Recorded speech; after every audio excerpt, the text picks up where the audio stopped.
We are really excited to have Tom van der Lubbe here today speaking about self-management, one of the Teal topics. And Tom is co-founder of Viisi Mortgages in Netherlands, and he's an entrepreneur, a philosopher, a writer, speaker. He's doing loads of stuff. He will get into this in a few moments. Tom is going to be talking about for, say, 20 minutes. And after that, we'll move into questions, building on the stories. And if you've got questions along the way, drop them into Mentimeter, and we'll be drawing the questions from there. And I'll put the link into the chat for Mentimeter in a second. And without further comments, I will hand it over to you, to your storyteller, to our storyteller, Tom van der Lubbe. So the title is, it's about self-organization, or often you talk about holacracy in times of crisis. In the past, I also talked about holacracy or self-organization in normal times, in peace times. And now I'm going to share our lessons learned or our journey during the times of crisis.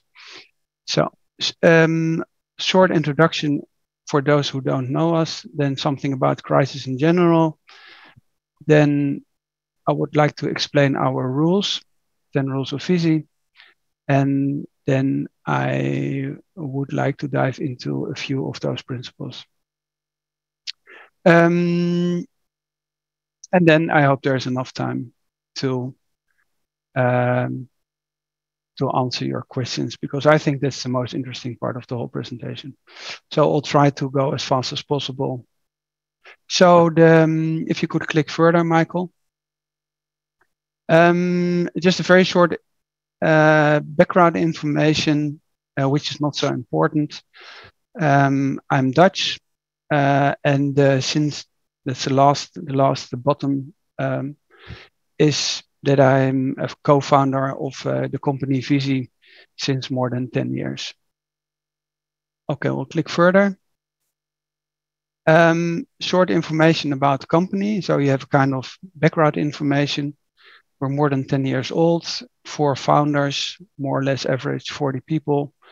We are an independent mortgage advisor, only active in the Netherlands. And at the moment, we do 1 billion mortgage volume per year and have around 15,000 clients. So we are a relatively small company.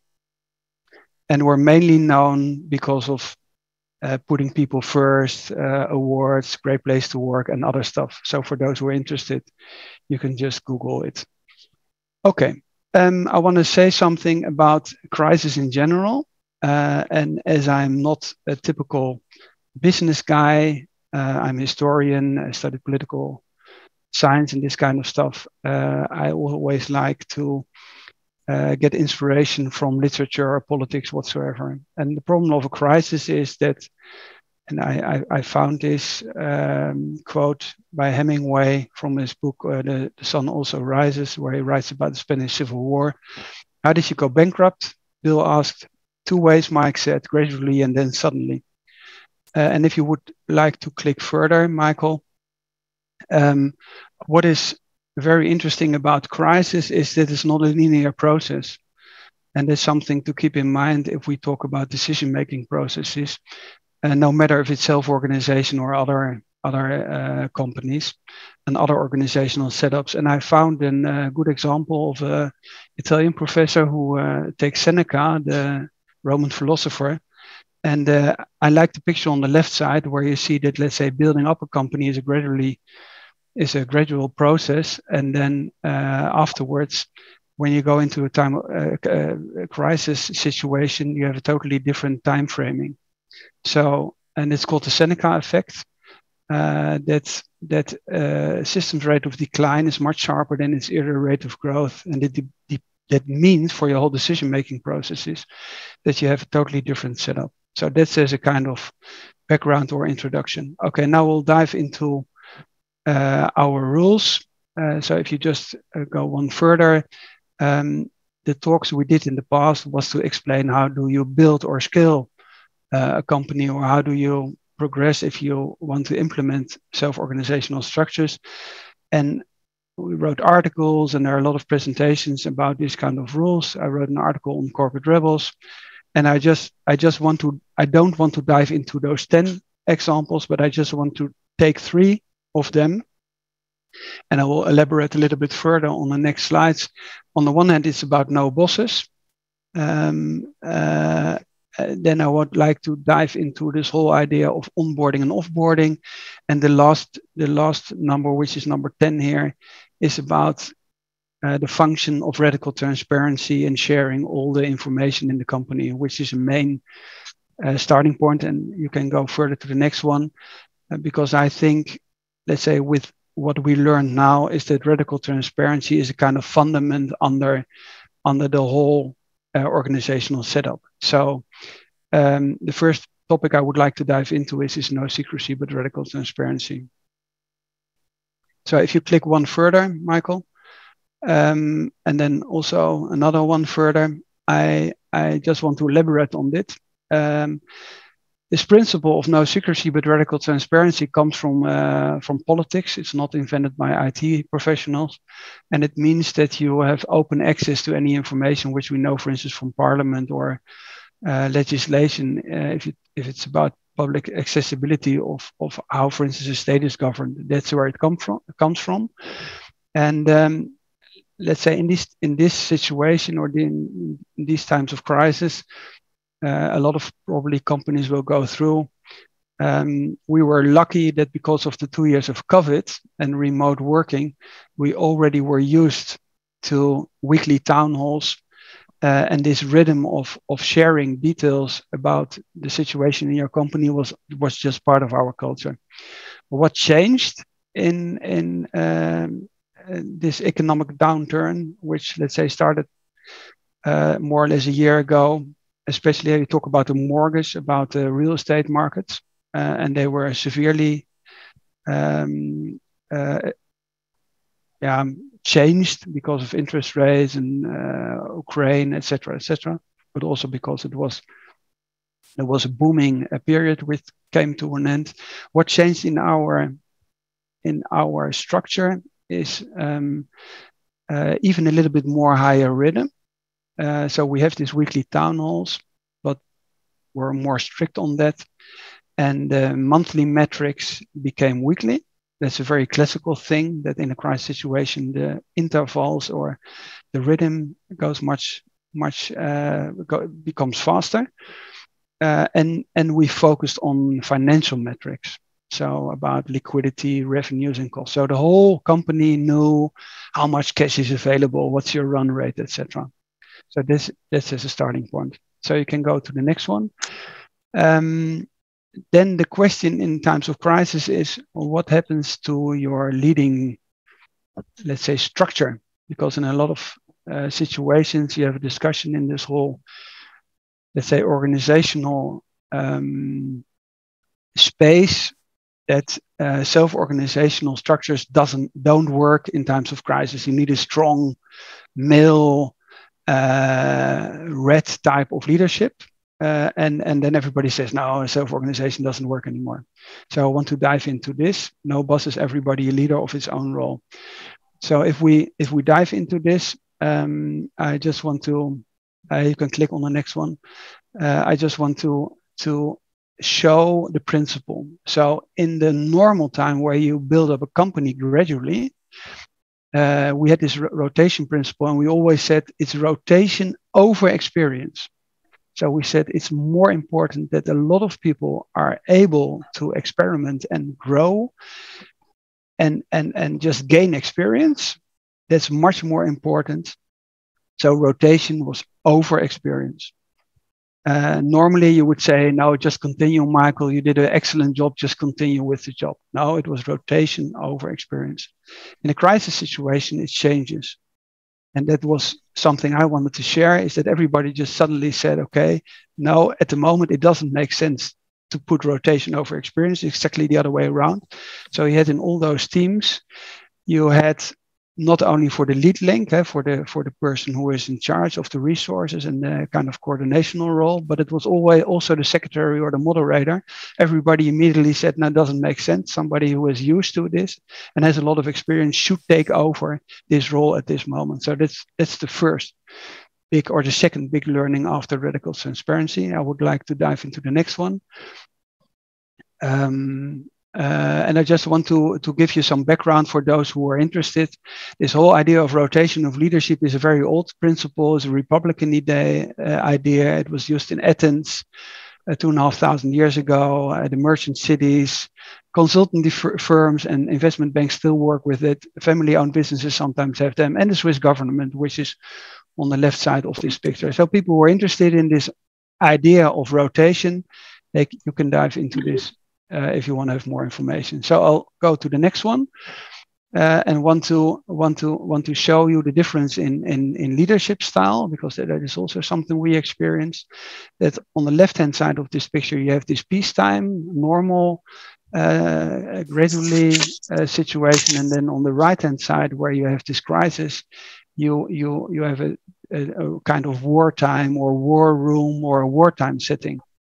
If you're interested in this, because everybody has to find its own way, you can take Churchill as a classical wartime leader. He wasn't a very good politician when there was peacetime again, but you can take mission command if you take, for instance, the army. For the German-speaking people, von Moltke, Auftragstaktik versus Befehltaktik. That's just a classical basic understanding of what is called mission command. You give somebody a goal, and you don't say you have to do it like this.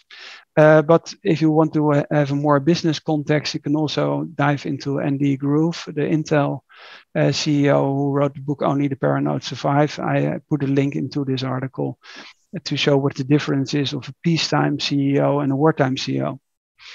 And that also changed. So I would like to go one further and just show you in practice. We have this principle of no hiring, no HR hiring, but by the team itself. How did it work in practice? And I wanted to explain the difference between, again, the peacetime setting. So we have this recruiting principle or culture, hiring by the team. Every member has a veto when you recruit. We have fixed salaries, which is important, creates a kind of stability and psychological safety. And then you have peer-to-peer feedback on a daily basis in the team. What does it mean for fluctuation during peacetime? That you have just normal fluctuation. You have, at the one hand, if you have to renew contracts, we had the culture, would you start at Viisi again? Would we hire you again? And then there is kind of discussion going on, and then people would say, I will be happier somewhere else, which is a normal process, but there isn't the pressure. And then in general, we had an average of 10%. Okay, now going to the next slide, and the question is, okay, who is responsible for offboarding in times of crisis when you have a totally different speed and a totally different necessity, and you have to lay off a real bunch of people? For the context, we always, as a starting point, stop our own salaries as founders or owners of the company first, before we talk about reducing cost or layoffs. I only when I was just stay there. If I only found one example, I would be interested to find more. That self-organizational structure. It was the team itself who just sat together in a room and said, okay, we have to lay off X people, so we all put post-its on the flip chart, etc. There's also a Dutch article on that for those who are interested. The company is Keto in the Netherlands. There's a Dutch article. Google Translate will help you. But that's the only example I found. We had a situation that people didn't want this. They said, okay, we have to solve it in a different way. So what happened? On the one hand, we had this last in, first out principle, which is normal in layoff situations. And everybody said, okay, now there are just rules by the state. Labor rules, you have to do it like that. And then in the end, it's last in, first out. So people who just joined Viisi at the later stage, you still have these age categories. They left us. And the principle we liked much more was what perhaps some people know from Zappos Pay to Quit, is that you make a certain offer and you say, everybody who wants to go, please use this offer because it will help us. And then in the end, I think that's the main learning that really helped us a lot, because there were a lot of people, because of this radical transparency, just knew, okay, we have to. We don't have recurring profit. We have to do our whole revenue every year. There's a new starting point, and that worked pretty well. So people were interested in this. There are some companies experimenting with pay to quit. Normally it's written about normal peace situation, but it's also something which helps in a wartime. But it also means that you need to have enough liquidity to make good offers, because people will have a certain couple of months to find a new job. So, okay, we're going to the next and more or less the last slide, is that I find the crisis very, very interesting. Because it's always an opportunity. I mean, everybody knows this quote of the Chinese, that the word crisis has two characters, danger and opportunity. And what I find very interesting is to show that self-organization does work in times of crisis. But what I find much more important is to show that its self-organization is more flexible, more agile, it's more transparent, it's more honest, and it's in the end also more human, because you have an ongoing discussion in the company. And in the end, the people who left us were the ones who, let's say, later on just started to work at other companies or in another environment, where they said, in the end, for me it's okay. So I think it was in the end a healthy process. It was not easy. But I think when we are still in the middle of this situation. I think in the end it will show that self-organization is totally suited for times of crisis, and that this whole idea that self-organization only works in good times and not in bad times will be proven to be wrong. So that's my short presentation, and I hope we have half an hour then for discussion. Is this fine, Michael? That's excellent. Thank you very much. So I'm just quitting the screen sharing, and I would just like to go into the questions we have so far. We have, and anyone who has not yet put the questions into the Mentimeter, just looking into the round. Does that work actually? Does that work for you guys with the code? Okay, I'll share it once again. We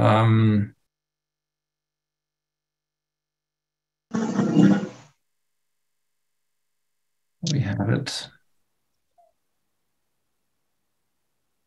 So the technical stuff is quite challenging today, isn't it?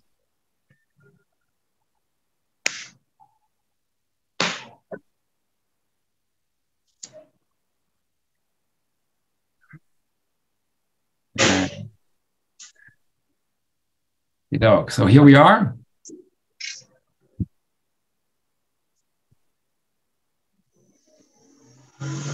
So one of the questions is, what is the golden rule? So could you expand on this, please? Yeah, golden rule is the classical rule, and you find it in every religion. Treat anybody like you want to be treated yourself. And if you're interested in it, there are presentations or interviews only about this topic. Okay, good. Yeah.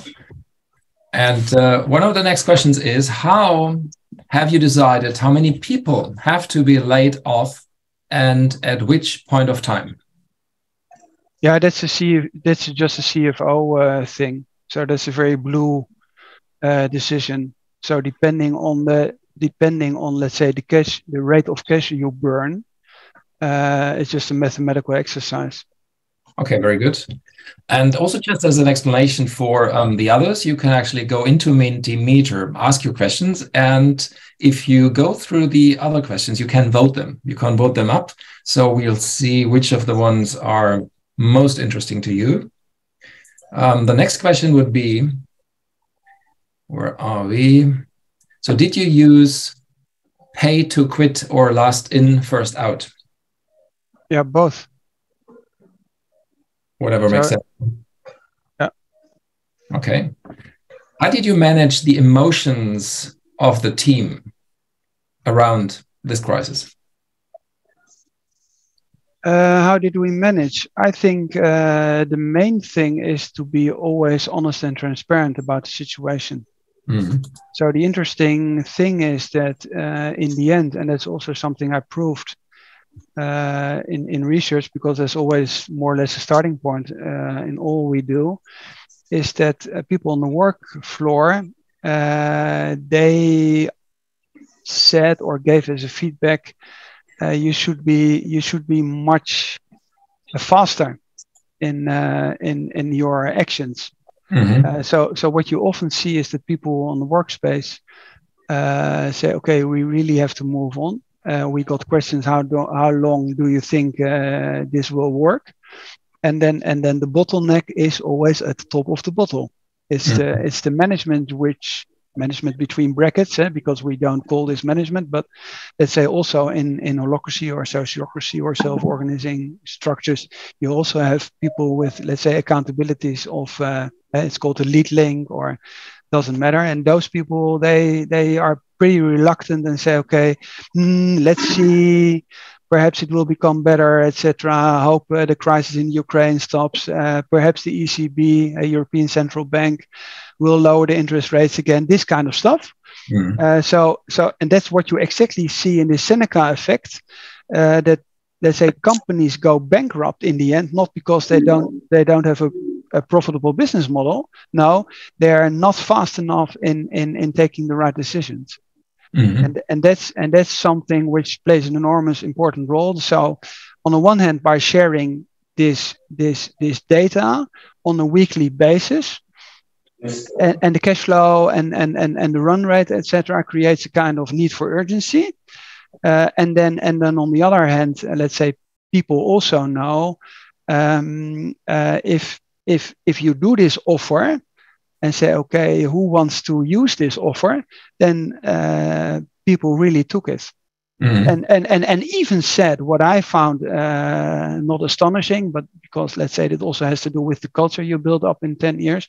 But people said, I think I should go because I know that other colleagues of mine are much more, let's say, Viisi lovers than I would be. So, and then people afterwards went to, let's say, more corporate setting or worked for the state, etc. And I said, when I'm very honest, my colleague next to me deserves to stay, and I will take this offer, which is an emotional thing. So you have tears in the room, and you have, let's say, if colleagues then, let's say, are in front of a town hall and say, okay, we have to lay off, and this will be the process, etc. That is a process which is a very emotional thing.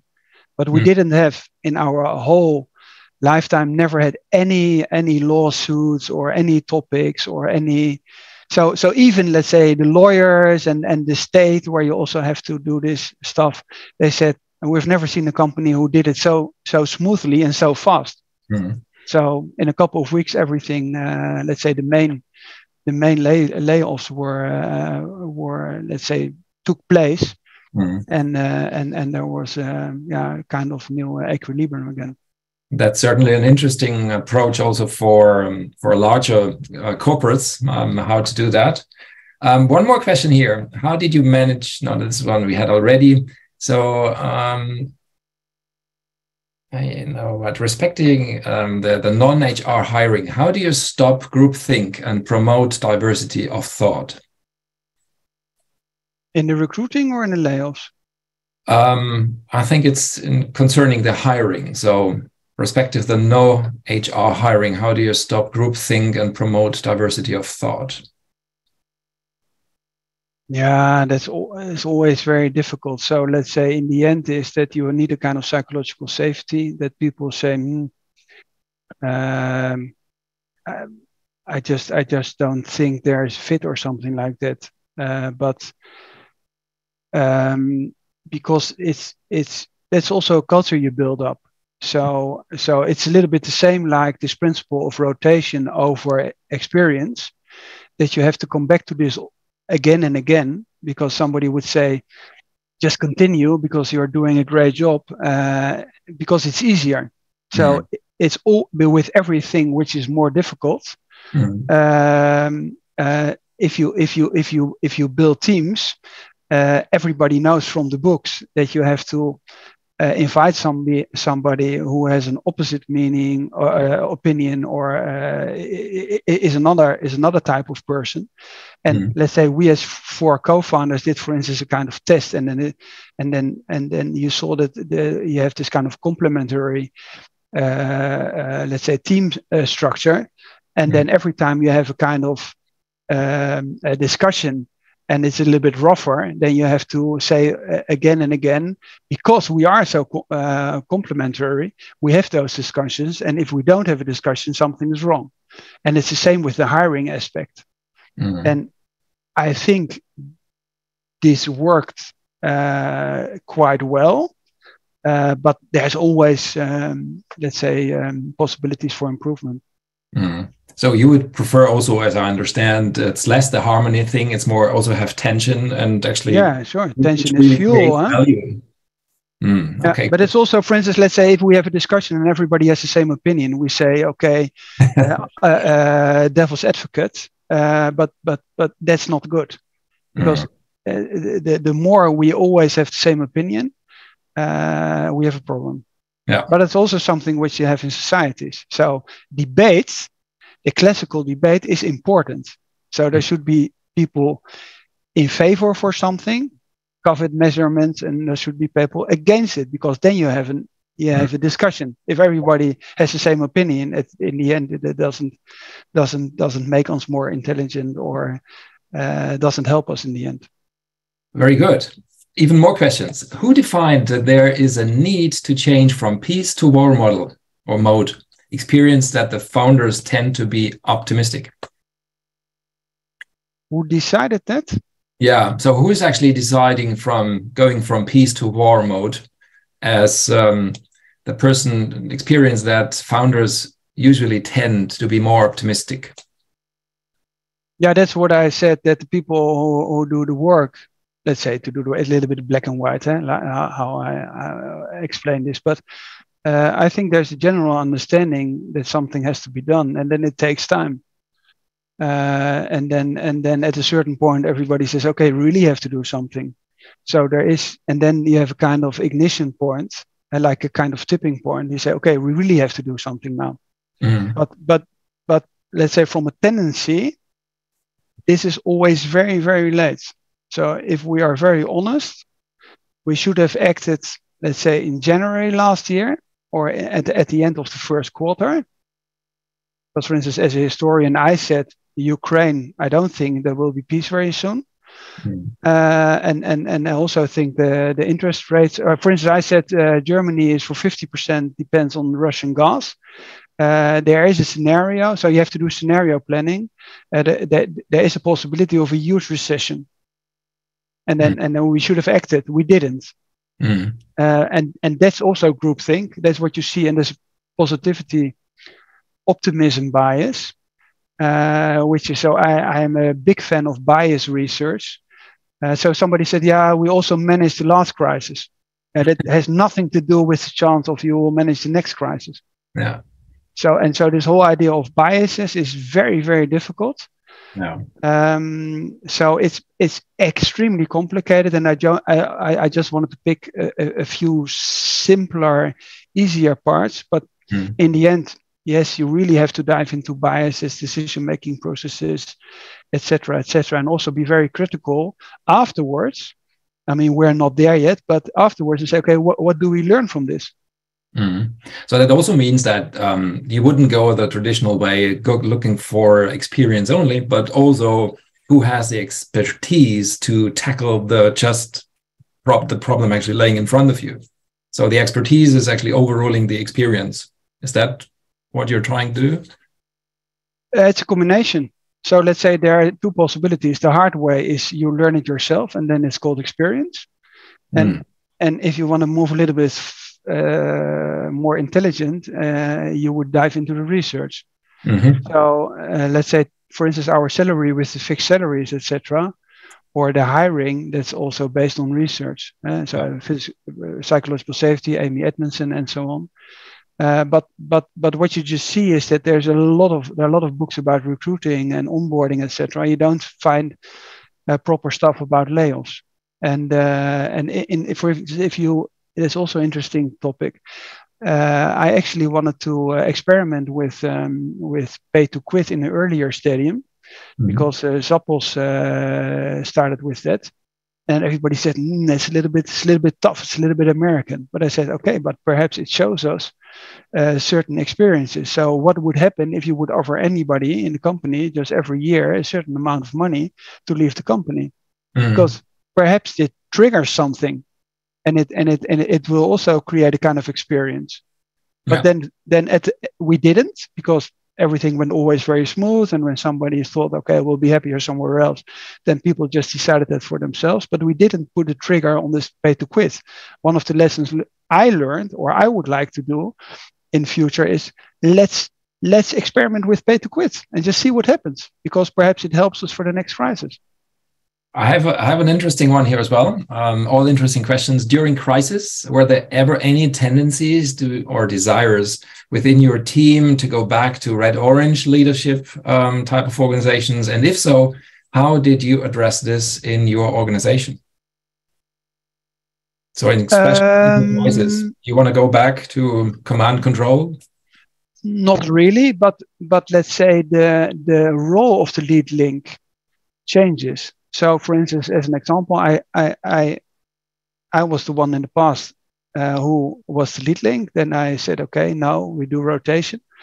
And then we came into this crisis modus, and everybody said, okay, you have to take over again because you're the most experienced person. But if you enter, then I said, okay, I will be another type of leader. I will have another kind. So I'll, for instance, I would join a meeting and said, okay, I will be red today. I will be quite aggressive. Don't feel strange about this, because that's the role I have to play now. So you just put it on another hat. It's just kind of the Bono way of thinking, is I put my red hat on today, or I have my blue hat on today. If you talk about, for instance, just liquidity, CFO, I have my CFO hat on today, and then you also split. So, for example, I'm more the blue guy, and I can be red. But for instance, we are four, let's say, co-founders, and we worked together for 20 years. And then somebody else, for instance, in the end, did the more emotional part and said, okay, I'm going to read the list of the people who will leave us, and I started to cry. And I said, Tom, perhaps better somebody else does this part. Yeah, very good. One more question. I heard you mention HR, and I understand from learning about Boordzorg that there is no HR function in the Boordzorg network of nurses. What are your thoughts about this? Yeah, we have exactly the same. So I also know Jos de Blok very well. We have the same model, and it works very well. We have a people first department. HR people are not resources, so we don't use the word HR. We only use it if we explain in this kind of sessions stuff, because if we call it people first, everybody says, what does it mean? That's our word for HR. But people first is a kind of coordinational function where the administration processes are, and in these times of crisis. It's a colleague of mine, worked together with her for 14 years. And then we have kind of setting and say, okay, how shall we do this? But the recruiting is always done in a decentralized way in the specific team. Yeah, very good. More questions here. I'm a bit confused about your reference to self-organization versus examples like Churchill, who very much was a leader in crisis. ? How do these two relate for you? It's just only for inspirational reasons.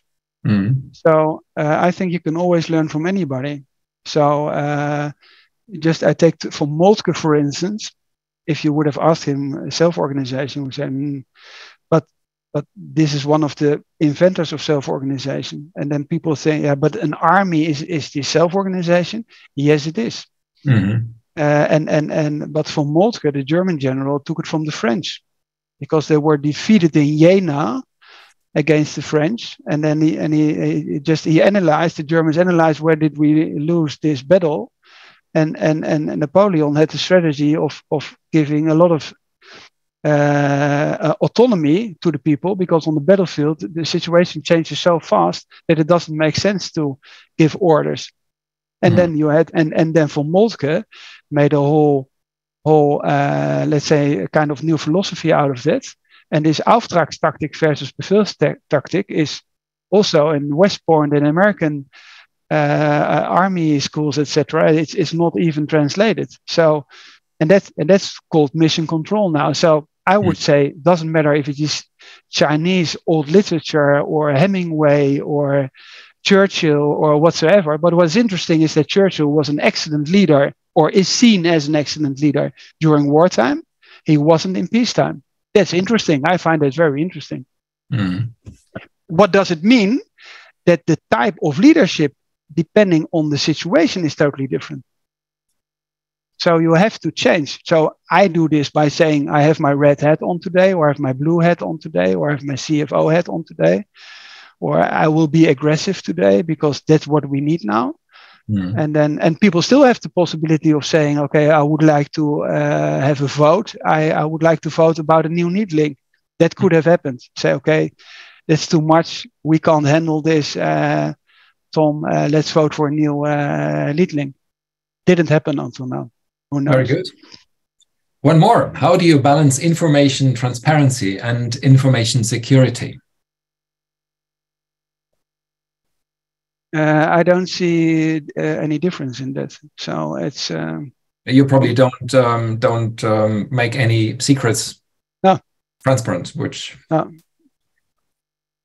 no, that's always interesting. So a lot of people say, the question always is in times of crisis, if you wouldn't have shared data, is it a good starting point to share them?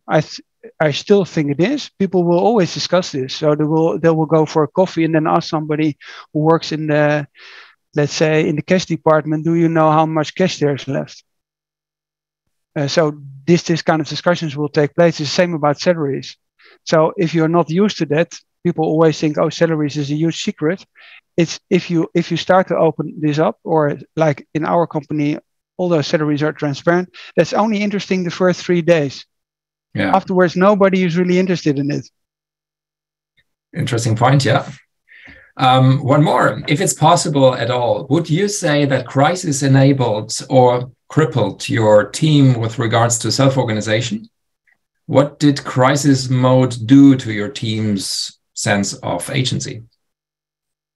Yeah, I didn't show the last slide.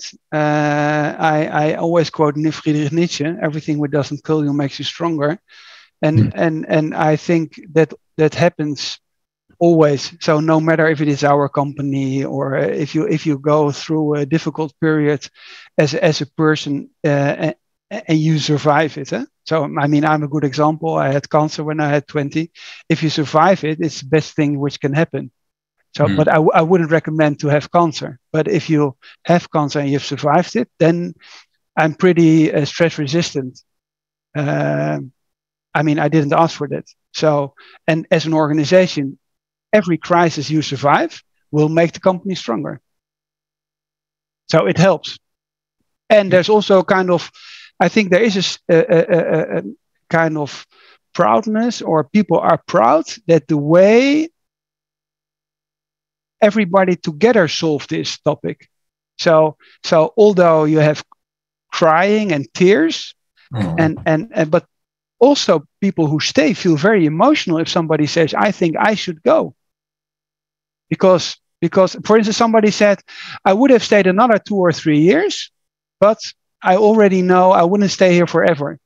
So I think it's a good time to go. And everybody applaud and say, Thijs, he is called Thijs, a very young guy. Thijs, thank you. Thank you with the bottom of my heart. Thank you. You take this step now. And that's something which also creates a lot of positive energy.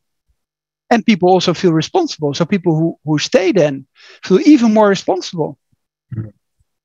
So it was, I find, let's say in the end, if everything goes well, let's say, managing or bringing a company through a period of crisis is much more interesting than during normal times. Yeah. I have another one, and you also just mentioned your cancer you experienced. Hi, Tom. I learned from the start of your presentation that you survived cancer. Do you have the possibility to share what you learned from the process? Thanks a lot. From having cancer? Question. Sorry? From having cancer, or about the company? That you survived cancer, and do you have the possibility to share what you learned from the it's the best experience I ever had. Oh, okay. But it's something for those people who know, for instance, Viktor Frankl, who wrote about concentration camps, etc. Excellent. But that's what you often see. So if there are so many entrepreneurs or people who care about, let's say, specific causes for society, something happened in their life. So if I share with somebody, for instance, that I had cancer, and often people said, yeah, I also had this or that, or I lost my child or my wife or my husband, or I had to flee the country, etc., etc. But it would be the same with people, let's say, who has fled Ukraine now. I mean, what kind of? I mean, I'm sitting here in Zurich in my own huge working space, and then other people are in the mud hiding for Russian rockets. So I think this kind of experiences, no matter how strong they are, they always have, in the end, a positive effect if you survive this kind of crisis. Did we lose our moderator? Then I would just say, otherwise, just use your mic, and because I don't have this Mentimeter on my screen. Also, one who asked a question about cancer. I'm more curious about how to change your mind. So, how do you think differently today? In comparison to the past? Yes. Yeah, let's say every materialistic topic is not important anymore. So, but that's something everybody says. So I really don't care if my sweater is 20 or let's say 50 euros or 500 or this kind of stuff. So it's about this kind of mental freedom. So everybody who is interested in this, I would say Viktor Frankl, who wrote about the concentration camp. That's also a very well-known book. I don't know the title in English now, but all this kind of literature, Primo Levi, or it doesn't matter. I think people all describe the same stuff. And the other thing is that it's a kind of, what also changed in my life is every time I go through a difficult time, I always say it can't be as bad as this experience where I had the chance of 80% of not surviving it. So in the end, Viisi is not so important in my life. And by having said this, Viisi is very important because I want to solve the problem. But in the end, it's not important. So what is important is my health, my kids, my family, that's it. And the rest is not important.